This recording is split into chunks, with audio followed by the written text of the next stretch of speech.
जोर से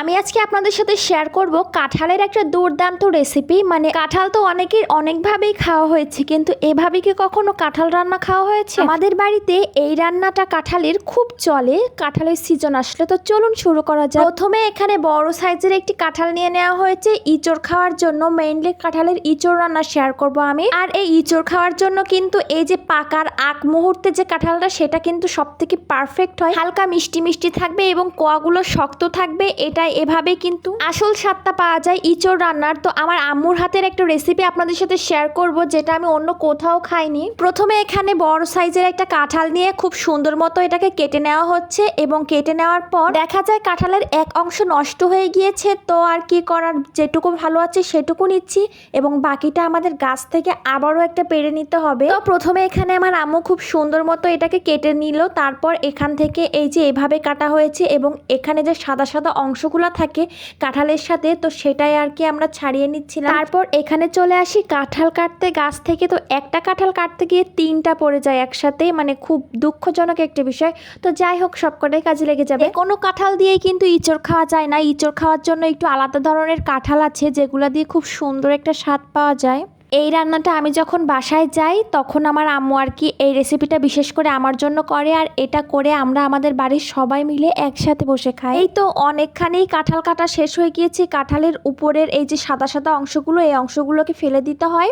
তো আমিও একটু আর কি সাথে সাথে হাত লাগিয়ে কাজ করে দিচ্ছিলাম, যেহেতু শুধু ভিডিও করলেই তো আর হবে না, সবাই মিলে কাজ করার মধ্যেও কিন্তু একটা আনন্দ লুকিয়ে থাকে, তাই না? তো তারপর দেখতে দেখতে এখানে 2টা পাতিল ভর্তি হয়ে গিয়েছে, আর এখনো কাঁঠাল আছে। আপনাদের অনেকের কাছেই মনে হতে পারে যে এতগুলা কাঁঠাল একসাথে, কিন্তু এটা কোনো ব্যাপারই না। কেননা আমরা অন্তত 10 থেকে 12 জন খাবো একসাথে, আর এটা একবারই আমরা জাস্ট একসাথে বসে খেয়েই নিব গরম গরম। তো তারপর এখানে এটা কাটা শেষ। এখন চলে গেলাম আরও একটা জিনিস অ্যারেঞ্জ করার জন্য, সেটা হচ্ছে নারকেল। তো এটাতে নারকেলের দুধ ইউজ করতে হবে। তো এখানে নারকেল কেটে নিচ্ছিল আমার বোন। এটাও একটা মেইন উপাদান বলা যায়, মানে এটার কারণেও রান্নার স্বাদটা অন্য লেভেলে চলে যায়। তারপর এখানে নারকেল থেকে পানি হয়েছিল অনেক পরিমাণে, মানে 1 গ্লাস মতো হয়ে গিয়েছিল। এটা অনেক মিষ্টি ছিল। তারপর এখানে কত ফ্রেশ একটা নারকেল, মানে নারকেলটা এত ভালো হয়েছিল, খুব সুন্দর ছিল নারকেলটা এখানে কুড়িয়ে নেওয়া হচ্ছিল। তারপর রান্নাটা কিন্তু অলরেডি হয়ে গিয়েছে। তো রান্নার রেসিপিটা আমি পরে শেয়ার করব, মানে আজকে দেখাবো কিভাবে আমরা কি কি দিয়ে এই খাবারটাকে খাই। তো রান্না করে এরকম বড় একটা পাত্রে রাখা হয়েছে। তারপর এই পাত্রটাতে রেখে, এবং আরো যা যা কিছু লাগবে আমি একটু দেখিয়ে দিচ্ছি। এখানে রয়েছে শুকনা মরিচ ভাজা, ধনিয়া পাতা কুচি, আর রয়েছে পেঁয়াজ কুচি, কাঁচা পেঁয়াজ, তারপর সরিষার তেল, আর ছিল লেবু, আর ছিল লবণ, আর এই তো সেই কাঁঠাল রান্না। তারপর এই যে শুকনা মরিচ, পেঁয়াজ কুচি ও ধনিয়া পাতাটাকে খুব সুন্দর মতো আমার আম্মু মেখে নিচ্ছে। যদিও এটা কিন্তু প্রচুর পরিমাণে ঝাল, তারপরও মায়েদের হাত তো কখনো জ্বলে না, তাই না? আর একটা কথা, এখানে কিন্তু অবশ্যই বিলাতি ধনিয়া পাতাটা ইউজ করতে হবে, কারণ বিলাতি ধনিয়া পাতা দিলে